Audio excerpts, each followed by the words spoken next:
Get that out of the way. All right.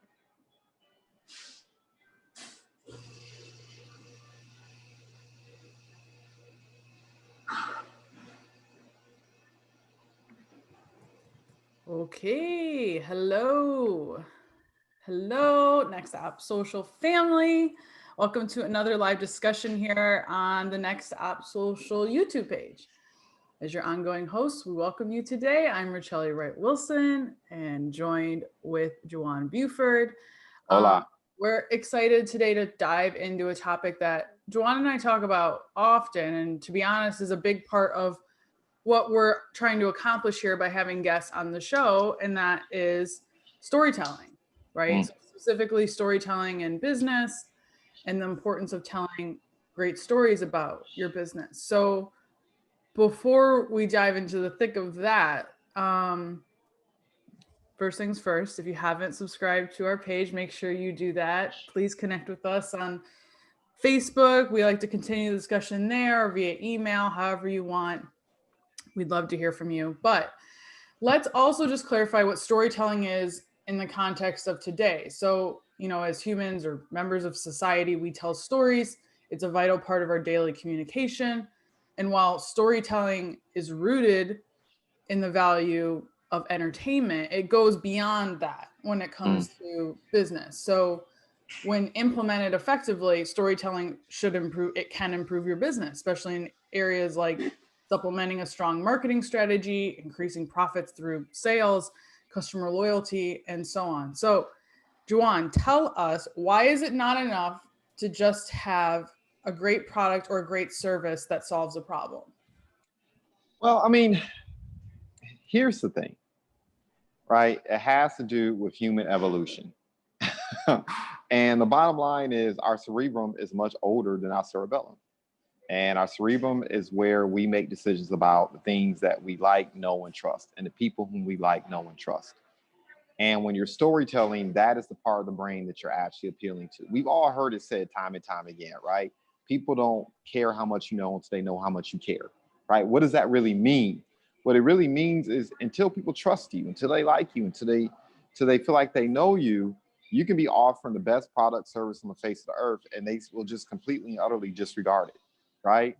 And that's why storytelling is so absolutely important, because it appeals to that side of the brain. I know we all like to think that we're completely logical animals, but the reality of the matter is we tend to make decisions based on how we feel about a thing or a person or a situation, and then we utilize the front of our brains to rationalize the decision we just made, right? And that's what storytelling is really all about. It's appealing to that decision-making center of the brain, right? Um, you know, you'll hear this said time and time again. People don't oftentimes remember what you said, but they remember how they felt when you were saying it, right? And so once again, that's why storytelling is so important. Because a good story appeals, right? A good story resonates. A good story gives people something they can bite on to identify with, right? And, I think one of the most obvious examples, I need to find another one because I'm tired of talking about this company. Seriously, I'm just being real, but Apple, right? Yeah. Apple's just the obvious example, right? Whenever you walk into a coffee shop, you'll see people will have decorations on their laptops, have decorations on their tablets, have decorations everywhere, but not on those iPads. And I don't know those, right? That Apple is displayed prominently. If somebody has an Apple Watch, it's displayed prominently. People do not mess around with their Apple products, because the Apple products are what jewelry. It's exactly what Steve Jobs intended it to be. He did not see Apple products as just a tool that you utilize. He wanted it to be jewelry. He wanted it to be to say something about yourself by owning it, right? It's expression, right? It's a really good story. And that's why Apple was able to, quite frankly, outsell their competitors for a very long time, still, predominant in the industry. And once again, it's not because their particular products are so much better, or even in some respects, even more useful nowadays. We were just having a conversation about that than the alternative. But the bottom line, it's Apple. There's a story attached to it, and people feel a certain way about displaying the fact that they're the owner of an Apple tool or what have you. So, just right off top, that's why storytelling is so important, and why having a good product and service just in and of itself won't do. Yeah. It's I like that you brought up Apple because like Google, Apple, Mm-hmm. companies like that are big ones that we think about when it comes to storytelling, just because like of people like Steve Jobs, they're visionaries. They had a vision that they want their audience to believe in and that we can buy into. The interesting thing that I think also goes along with storytelling that now makes, like, you're tired of talking about Apple, but makes Google and Apple not as great examples anymore is Mm-hmm. the area of empathy with storytelling, right? So these best stories are evoking emotional reactions. We genuinely want to relate and connect and believe in these companies, and I think that these companies still do a very, very good job with their advertising to try and convey that, but there's just a little more resistance now with things that we know. So it makes it even more important for like Google and Apple and even a bigger company to tell really great stories, and almost gives you as a small business owner a little more advantage right now. That if you can work on storytelling and craft that area of your business, and in building up that like trust factor in that area, you sometimes have more power over these bigger companies that we don't trust as much anymore. So Yeah. even with stories. Yeah. And a matter of fact, I would argue for the micro business owners, or for the business owners who are 5 years and younger, storytelling it's imperative. It's one of the most important skills that you can learn. It's one of the most important things that you should do some R&D on and do a deep dive into, right? Um, for the exact same reason you just laid out, Rochelle. Because the bottom line is we are in a society now where people are they feel less connected to the larger Mm-hmm. companies, right? Mm-hmm. And that's how you gain connection. Because look, when you're first starting out, all you have is your service or product. Well, there's a million people selling the same services and products. Okay, don't get it twisted. All right, there's very little new underneath the sun, right? There's a million people marketing their services on the internet and everywhere else you can find it, decals, flyers, et cetera, et cetera, et cetera. What helps you stand out, like you said before, is that story, right? And you have to understand the mechanics of a story, right? If you're a small business owner, the mechanics of a story, I like to think about it like this, right? There's a solution. I mean, no, there's a problem. There's an issue that someone's having. And you come in with the solution, right? And you may offer a couple features of the solution that solves the problem. And then the last part of the story is how your solution saved the day, how it saved the day, how it made an impact, right? So it was funny enough, Wendy kind of sparked this discussion, Miss Wendy Hooker, during our last conversation. And, her business is a perfect example, right? There's a million healthcare providers out there, coaches, consultants, home health, et cetera, across the board, right? A million clinics to choose from. And one of the things that, I believe could benefit her as well as other businesses in general is the ideal of look. When people think about, particularly in the healthcare industry, and you're dealing with loved ones, particularly elderly ones, right? Especially with this pandemic taking place. People have real concerns about how their people are being treated. They have real concerns about how their parents or their grandparents are being treated. And that's the biggest point of consternation, right? That's, for me personally, when I think about the ideal of putting a loved one in an environment that's not their home or my home, how are they being treated when I'm not there, right? How are they being cared for? What kind of attention are they receiving? Are they receiving the right attention? Is the person really skilled enough, not just from the standpoint of being able to administer medicine and medically treat the person, but how are they treating them from an empathic standpoint, right? That is the challenge, right? And those who are concerned about their family members, that's what you're thinking about. How can you tell a story in such a way where you address that head on? Right. and say, look, not only do I have the medical background, but I also, as a social worker, I have that background as well, where I engage the full and total person. Like, if you're paying attention, Winnie, I'm doing your commercial, right? Where we engage the full and total person. We make sure that not only their medical needs being met, but they're still treated like a human being, right? They had passions, they had loves, they had desires, they had wants, they had things that they enjoyed doing before they enter here. We're going to make sure that experience continues, right?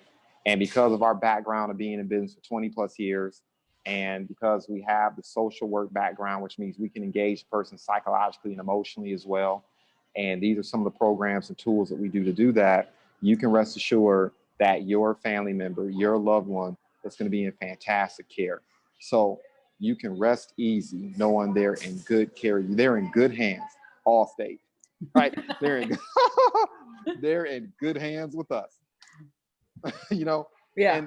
But that's how you want to go about it, right? When you think about your product or service, what is the problem that you're solving? It's not the what per se.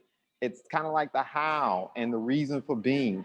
That's how you hook people. That's how you get people interested in your product or service. Yeah, I know we've talked about before, and we've done a whole discussion around like rooting your message and your why. But I think Mm-hmm. with storytelling, it's not just about your why, but it's also about why should people care. You need Yes. to explain to someone why people should care. And regardless of any business, it is this might not have been true before, but it definitely is true now. And it's absolutely going to be true moving forward.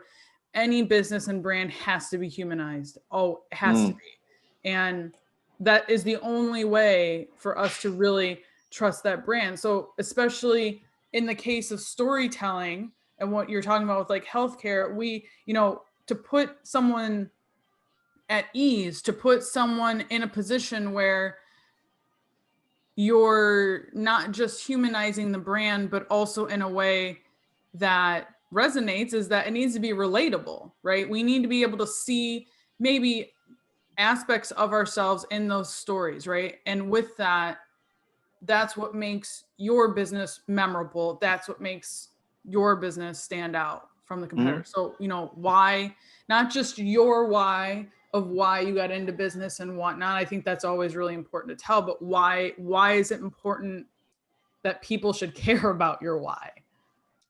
Right. Um, so your why, like you said before, is not just about the things you want personally, but what Mm-hmm. what motivated you to solve that problem, Yeah. right? Um, a question I ask business owners a lot, because this is a difficult question for me to ask, because most people, let's be real, um, even if you have a strong why or motivation for starting a business, very shortly it becomes about making the money, right? It becomes about surviving, scaling, growing. Where is my revenue coming from? I have to eat, keep a roof over my head. Kids like to do things like eat and play too, right? And it's easy to kind of get lost in it, right? But you have to revert back to it. And a question I oftentimes I ask business owners, if they have a hard time remembering why they're doing something or getting in touch with internally what's really lighting that fire, is from as far back as you can remember, what are the things that have made you mad? I mean, made you mad, like it triggers you. Soon as you see it, it lights a fire underneath you. You will jump out of your seat and confront somebody about it, right? Or I'll ask individuals, what are the things that have truly made you blissfully happy? I mean, like ignorant, smiling, like a kid in a cookie store, happy, just joyous. What are those things, right? And 9 times out of 10, the answer to those things that you enjoy is going to be the reason why you started your business, right? Something spurred you, something motivated, it was a problem that you saw. And to the extent that you can identify and talk about that problem and create resonance is so absolutely important, right? You know, look, here's the thing. When you are telling your why is also a tool to attract your ideal client, right? I'll use myself as an example. For me, anyone who's known me for longer than 2 minutes knows that at the end of the day, and you're going to hear it sooner or later, I'm going to talk about it. I just believe in entrepreneurship. I'm not saying there aren't other solutions out there. I'm not saying that. But if you're going to have a conversation with me, know that the solution I'm going to be talking about is entrepreneurship. I think it is the most effective way, particularly given the direction society is taking today, for a person to take control of what happens at the kitchen table, to take control over what happens to us in their community and neighborhood. It's the quickest way to determine who your elected officials are, because look, there are more than one way to vote, right? You cut that check for a person's campaign just as easily as you can cut a check to buy a loaf of bread. And that will determine who your elected officials are. I just believe entrepreneurship is the answer, right? If you still believe in job security today, you might as well believe in Tooth Fairy. And I think, especially given what's transpiring in the pandemic, not to get political, but I mean, it's a shit show out there right now, right? This country could have did a lot better about making sure that working class people had the means to take care of themselves in a way in which to feel productive and still feel like they're making a difference, right? In any respect, I believe entrepreneurship is a very sure answer to that, right? And the reason why I'm motivated by that is because of the environment I grew up in. I grew up in an environment where I didn't see good people win.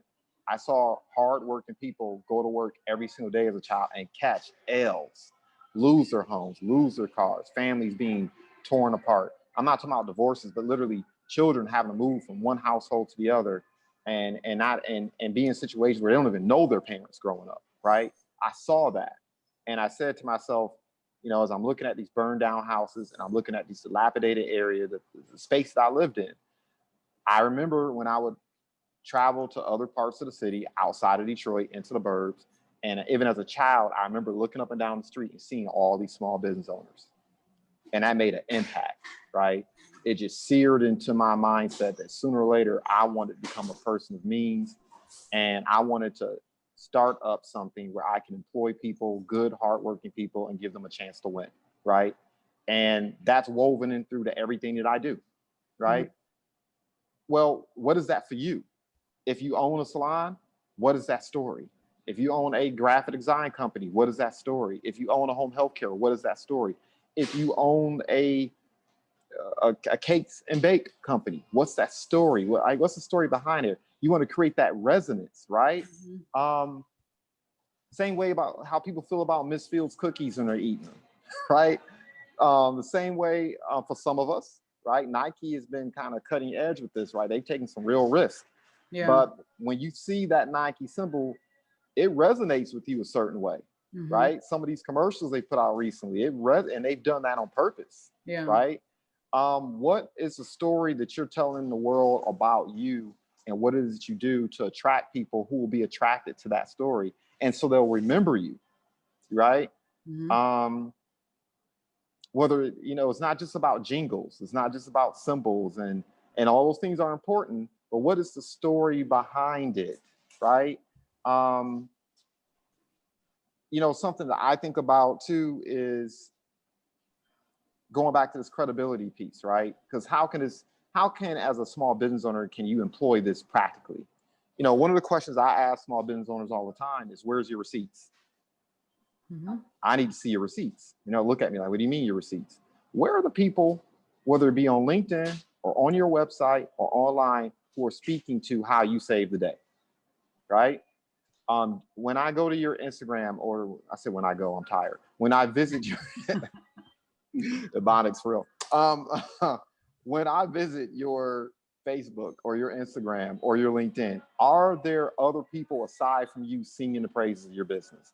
It doesn't need to be some 20-minute production. It could be literally someone jumping online and saying, look, I had an issue with my home. I needed it refurbished. I didn't know what I was doing. I didn't know how much it would cost. I hired so-and-so. They were empathetic. They listened to me. They followed instructions. They checked in on me to make sure I was involved in the process the entire time as they were laying the carpet, painting the wall, putting together a staircase, whatever the case may be. And now look at it. It's beautiful. I love this person. They saved the day. Mm-hmm. Right? Where is that at? Where's your receipts? Right? Because there's no better feeling than when you can show up with your receipts first. People can look at your receipts, understand what it is that you do, hear from a third party how you save the day, and create resonance at the same time. Oh, trust me, it's done. It's a wrap. They already love, know, and trust you at that point. Yeah. Now it's just a question of you being more specific and sharing your value proposition in such a way that it's even more pertinent to their particular needs or situation. Yeah, I think Yeah. even from that perspective too, having your audience, outside of sharing those wins and sharing your receipts, that getting your audience involved in your storytelling is really important. So at the very least, it's striking emotional connection with your customer. So even if you're just talking about something, an event or something related in business, that related to your business and how it affected you and what you learned, when you share that with your audience, it creates an immediate response that makes your story memorable and relatable, because people want to be a part of your stories. They want to be characters in your brand. So for like a recent example, as recently as like 2 days ago, I've been sharing a little more about my struggles as a marketer. Specific, and you talk about Instagram. I've been sharing more about my struggles as a marketer with Instagram specifically, and I've been sharing it on Instagram.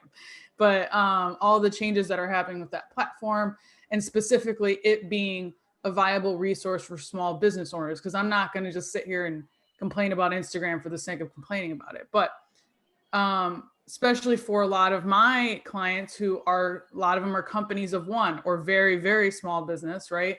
So I've painted a story around that, why I wasn't showing up there as much, what was happening, what I had been hearing from others, and what I suggested moving forward, right? I painted a little bit different story there.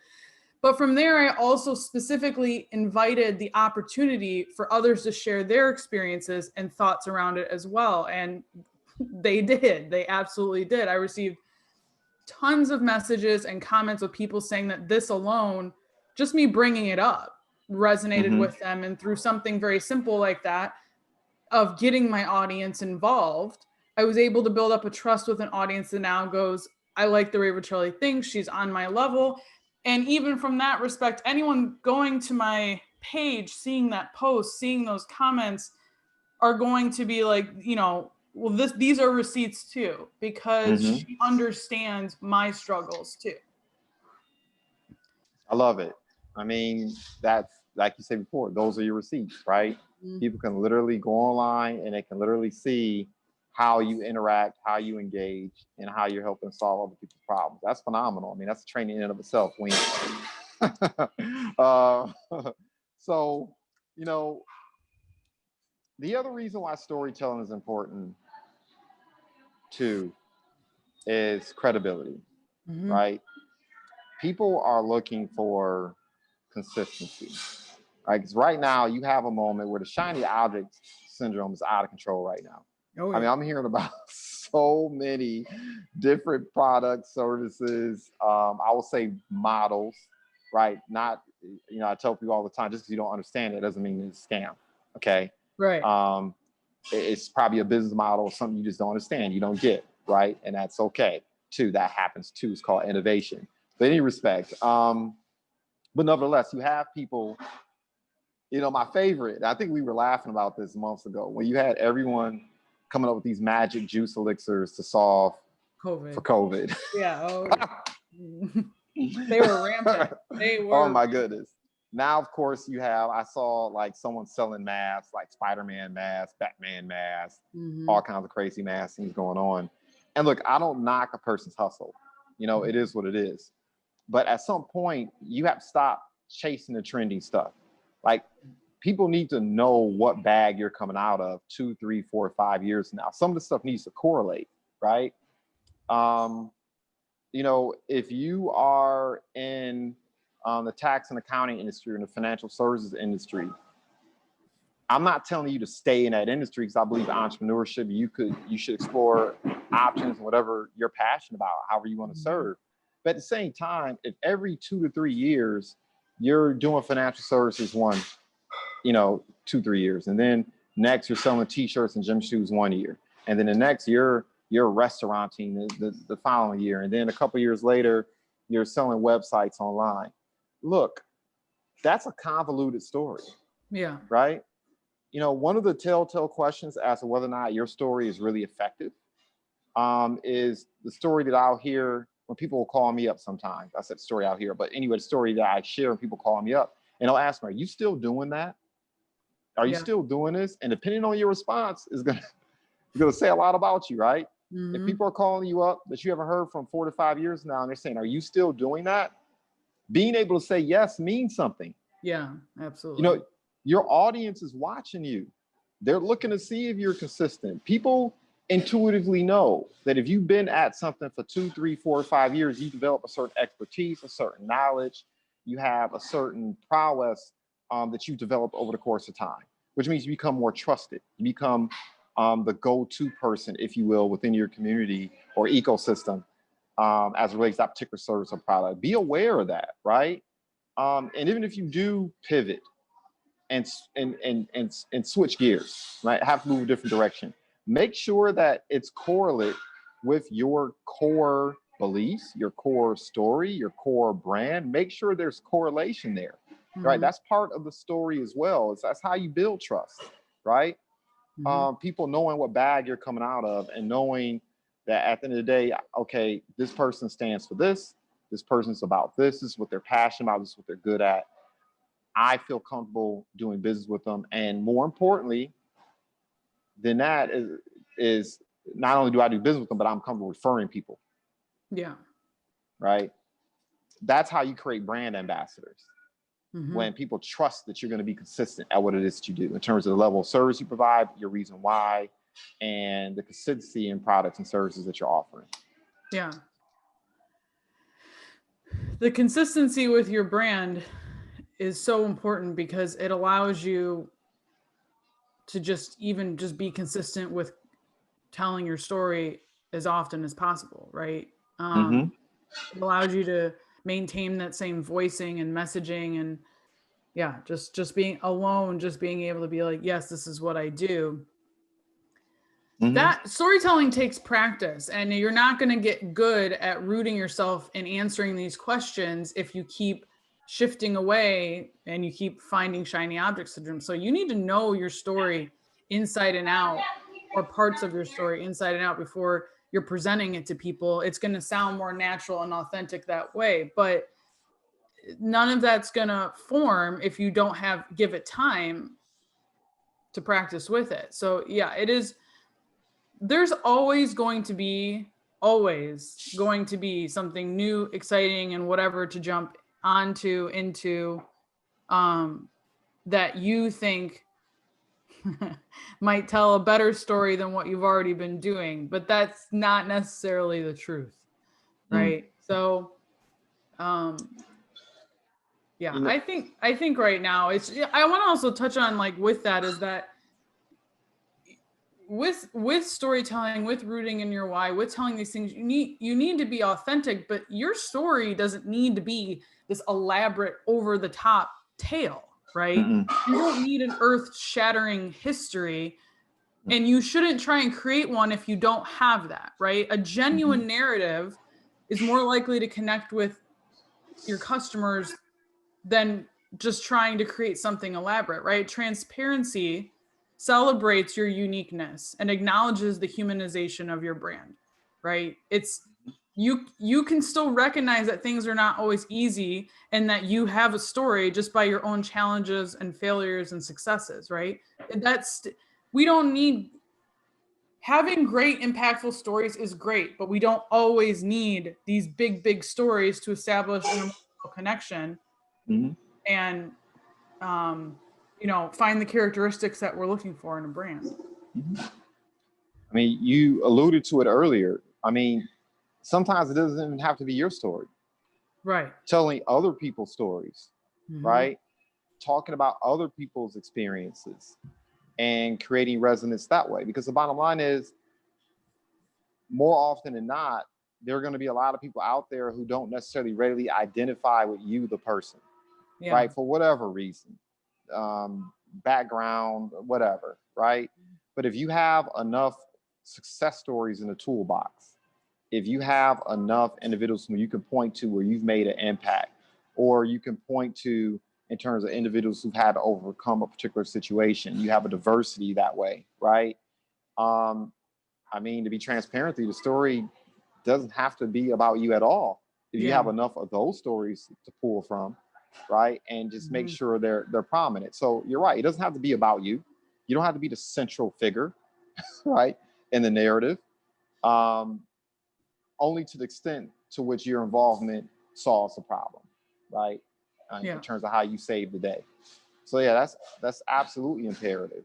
You know, and you're right. Storytelling is difficult because let's be real, we very rarely even, especially as entrepreneurs, right? And I talk about this all the time, but I'm not going to front. It's difficult. You're waking up on 10, right, with the million of different things that you did not get done the following day. I deal with it, right? I'll wake up and I'll remember the 40 different tasks that I was supposed to get done yesterday that I did not do. And then I'm thinking about all the tasks I have to get done today. And then it's like, it's easy to get caught up in that trap, even for the best of us, right? And so when do you have time to just sit and listen to your voice? When you have time to really get in touch with where you're at emotionally and whether or not you're even enthusiastic about the work that you're doing, right? Yeah. But that's part of the storytelling process. Because here's the thing. If you can't get enthusiastic about your thing, if you can't get genuinely excited about the work that you're doing, how do you expect anyone else to? Right? That's also a big piece of authenticity. Like people get very good at spotting a snake oil salesman, right? People are becoming very, very effective at spotting that. And so you have to be genuinely emotionally excited and enthused about what you do. And it's difficult to do that if you haven't done the deep dive. You know, ask yourself once again, what are the things that have always angered you or brought you bliss and excitement? You know, what are the things that you've done that you do that you feel really good about when you're doing it? Right? What are those things? What are those things that you do that you get excited about and that you would do whether you're being compensated for it or not? Right? What are the things that bring you a sense of fulfillment or a sense of purpose, where you actually feel good about yourself when you look in the mirror? Like, I did that, right? What are those things? Ask yourself those questions. And God willing, you are involved in an endeavor where you've been able to channel that. But if you're involved in an endeavor, find and see if there's a correlation between the things that you're passionate, that you enjoy, that give you energy, and what you're involved with, right? Find a way to infuse that into the work that you're doing. And people will remember that. They'll remember you, and they'll remember how they felt about you as they were consuming your content or having a conversation with you. So being memorable, I think as business owners, we understand that on the surface and just as a blanket, like it's one of those things like, yeah, we get it. We want to be memorable. We want people to think of us first when they're reaching that problem or whatnot. But I think even at its core, or in a little deeper in that, we talk about this on a lot of other chats of just how much information and data and just stuff we are consuming all day long, right? And if you want to be memorable, you have to hold someone's attention for a period of time, right? And stories are engaging, right? Whether you're using it in a pitch, an advertisement, marketing campaign, whatever, you're a lot less likely to lose that your audience's attention and they're going to retain the memorability around what you are and what you do when you root it in a story. There's a reason why public speakers or people starting presentations and all TED Talks start with a story. All TED Talks start with a story, right? Stories are highly structured forms of communication so that your audience can not just understand what you do and be memorable, but so that they actually pay attention, right? And that just capturing someone's attention alone right now, if you can do that, you're winning all day because we're all fighting for everyone's attention right now. Yeah. You know, there's a book out there, and man, my brain is just not functioning the way it normally does. But anyway, there's a book out there, Sapiens.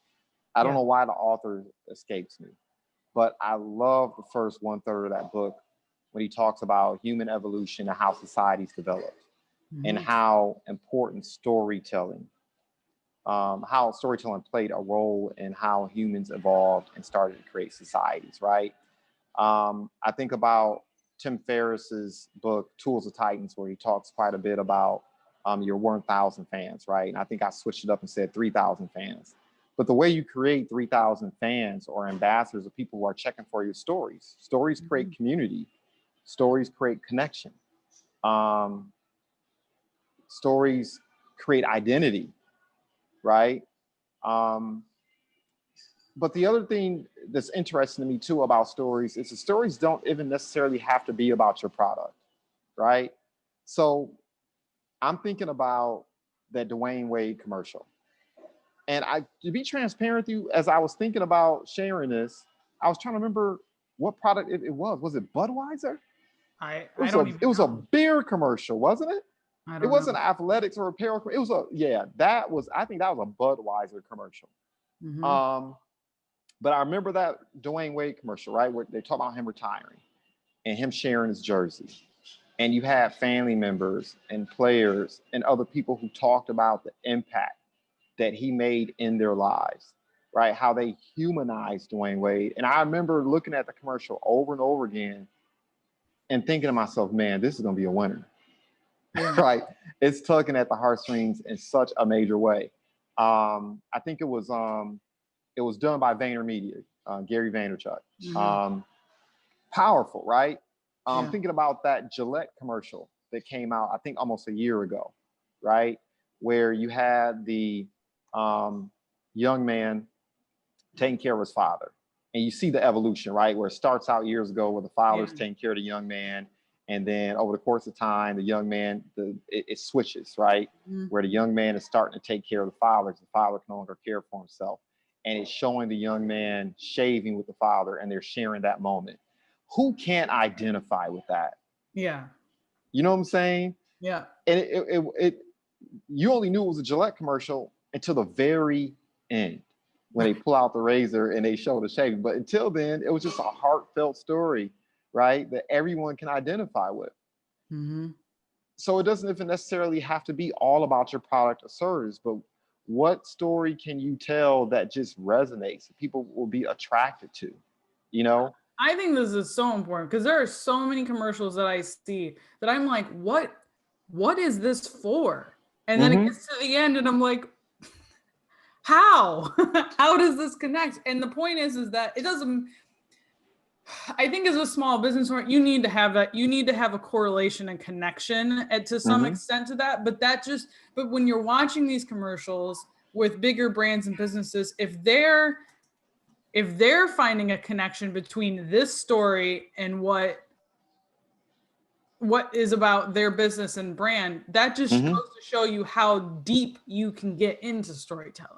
Yes. And what that looks like. I think there's power even in the storytelling. There's a lot of power in the storytelling of the mundane, not always exciting, glamorous parts of entrepreneurship. You know, especially as entrepreneurs, and especially right now, we're a little siloed off in our own little worlds.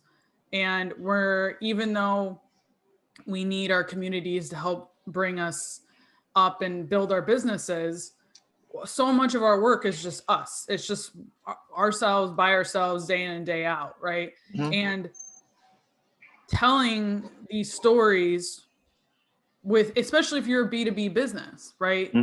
Stories of the mundane sometimes in an interesting way, that makes you relatable enough because people know, well, that's what I do too, or that's how my life is too, or that's, I'm also experiencing that too. So there's power, the Gillette commercial, simple story is just people aging. That's it. Like there's power in a simple story as well too. Yeah, I mean, I'm about to give away another nugget, right? Because these business coaches and these personal life coaches are entertaining to me. They really are. They really, because everyone's trying to do it. And I be cracking up. Anyway, that's bad. And we broadcast live too. And I'm talking about folks like that. But anyway, could you imagine someone and this wouldn't even be, it wouldn't require like a lot of expertise. But could you imagine just a commercial or even a little YouTube video, even an Instagram video of snapshots of entrepreneurs losing it, right? How many times have we been like, oh my God, what happened here? Oh, I mean, this morning when I woke up, my laptop, the adapter stopped working. I was like, oh, I'm gonna get this email, I'm gonna get this document done, I'm gonna do A, B, C, and D. And you just showed snapshots of that happen all day long. Oh, I'm late for this point. Oh, I double booked. Oh, I'm tired. I don't have anyone to talk to. I'm fatigued. I'm worn out. Who do I have that I can identify with to kind of help me get through this period, right? All the emotional roller coasters and issues and things that just happen, right? My favorite is, because it's happened to me twice, where I've literally lost my mind, where I put my point book on top of the car, driven off, the point book falls off the car, you turn around and another car just crushes it. Just I've had to have it twice. I've been like, it was a Franklin planner both times. It was like, oh, curse words, right? 4 other words I shouldn't be sharing. But could you imagine snapshots and stuff like that happening? And then at the end of the day, the person sits down, they collapse into their sofa or their chair, they pick up the phone, and then the business coach is there to kind of, so how'd everything go today? Right. Yeah. Y'all can pay me afterwards. You know where right, I see stories like that, or similar, or going in that direction. And I think that this speaks to the power of that platform and why it has become so big as TikTok. Yeah. Because TikTok is very much not celebrity focused. It's not glamorous focused. It's not, it took all the great parts of connection with Instagram and put it into a format where we actually feel that this is more real and authentic. So I see more of that kind of stuff on TikTok. People are more willing to share the messy over there than they are anywhere else, like willingly, like they want to. So, and I think that speaks to the platform of why it has done so well as well. But then that just goes to show how much people are craving and needing to see real stories that resonate with them. Yeah, I mean, I did a post a couple of days ago where I had to remind people, the folks on Instagram and Facebook, they're posting pictures of them living their best lives. Right. And oftentimes that's 2 minutes out of 24 hours of the day that you're seeing. You don't know what's going on beyond that, right? You have people who take vacations together and fight like cats and dogs during the vacation, but they'll have that one picture of them politely smiling at each other and sipping on something, right? It's people living their best lives, right? This whole thing, I come across a lot of entrepreneurs who are concerned about how they look and whether or not they're aesthetically pleasing or whether or not they're attractive. And I have to remind them, you do understand that the individuals who are getting it in on Instagram and Facebook, to an extent even YouTube, a lot of these people are paid to be pretty. Right. A lot of these actors, these individuals who have brands already, they're paid millions of dollars to work on their bodies and to work on their complexion and work on their hair all day long. It's not real, right? Most people don't get down like that. Most people aren't living like that. Most people don't have 5 hours and $200 a day to spend on workout routines and trainers and the food they consume, right? Understand that you're going to get a lot further being your authentic self, right? And showing up as you are. That doesn't mean don't refine yourself. It doesn't mean don't take time to hire a professional to help you curate your story if necessary, but show up and just let people see and hear and smell your process, right? And that's an important piece of it too. So yeah, I concur with you 100%. Yeah. Yep, it's necessary, and I think that this won't be the last time we talk about this. It'll keep evolving, but again, as like I mentioned in the beginning, this is why NextOppSocial is here. It's here rooted in not just yes, we're here to give you advice, and yes, we're here to bring you people that can provide solutions for your problems.